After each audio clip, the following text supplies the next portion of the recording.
Alors, ce que j'ai compris de l'opération du lambeau de fibula, c'est que donc ils prennent une partie de votre péroné, ils laissent 7 cm en haut, 7 cm en bas, et après ils remplacent pas, parce que c'est pas un os indispensable. Ils vont ici ouvrir et curer les ganglions, étirer la peau, bien sûr. Après sûrement soulever les muscles, enlever la partie, donc moi c'est cette partie-là plus ce qui s'insère. Ils remplacent pas la deuxième branche. Ensuite, ils font la microchirurgie pour rebrancher, donc à partir de l'os, ils découpent, avec des guides de coupe ou non. Ils font de la microchirurgie, ensuite ils remettent en place. Ils ont aussi pris des tissus mous pour refaire les parties qu'ils enlèvent, et surtout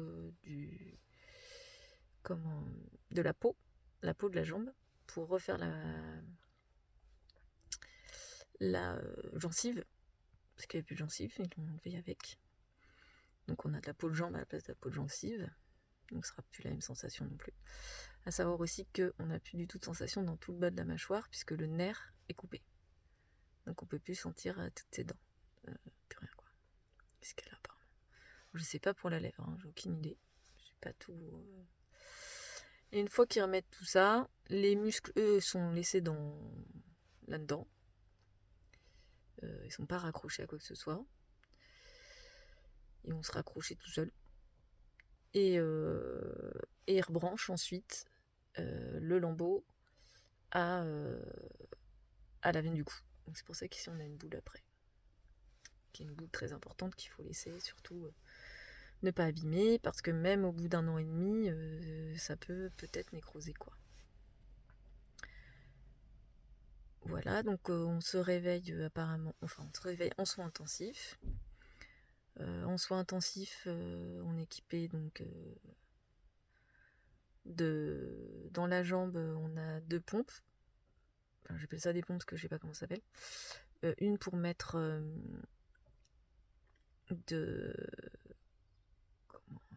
un antiseptique, je crois, un analgésique plutôt, et un autre pour pomper pour pas que ça fasse trop d'œdème, une autre dans le cou. Ici, on a équipé une trachéotomie. Moi, mon chirurgien choisit de la laisser pendant 10 jours parce qu'il y a trop d'œdème, donc on peut plus respirer, sinon on meurt. Donc 10 jours, et en sachant que la première est hermétique, on est relié à une bouteille d'eau pour pas assécher les poumons, et la deuxième, elle n'est pas hermétique. Il y a des petits trous pour pouvoir commencer justement à reparler et à respirer au fur et à mesure que l'œdème se résorbe, pardon. Et il y a un petit filtre au bout. Et après, une fois sorti des soins intensifs, on n'a plus de pompe à morphine, ils remettent. Ah oui, on a une sonde nasale aussi pour être alimenté. Donc, sauf ceux qui ont de la chance qui vont directement dans l'estomac. Là, c'est nasal. Donc je pense beaucoup de tuyaux dans tous les sens.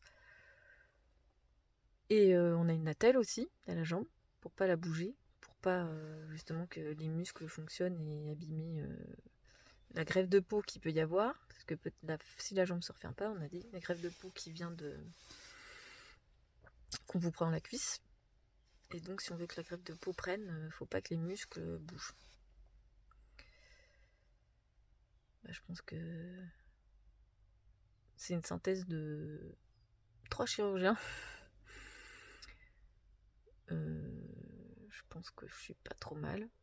Il y a peut-être d'autres détails, mais après un moment, donc ça fait comme si on avait un gros truc dans la bouche. Enfin, on a super mal, à mon avis. Mais la sensation, c'est comme un gros truc. Donc ça modifie la cavité buccale. On n'a plus la même voix qu'avant, pardon. Enfin, c'est possible. Et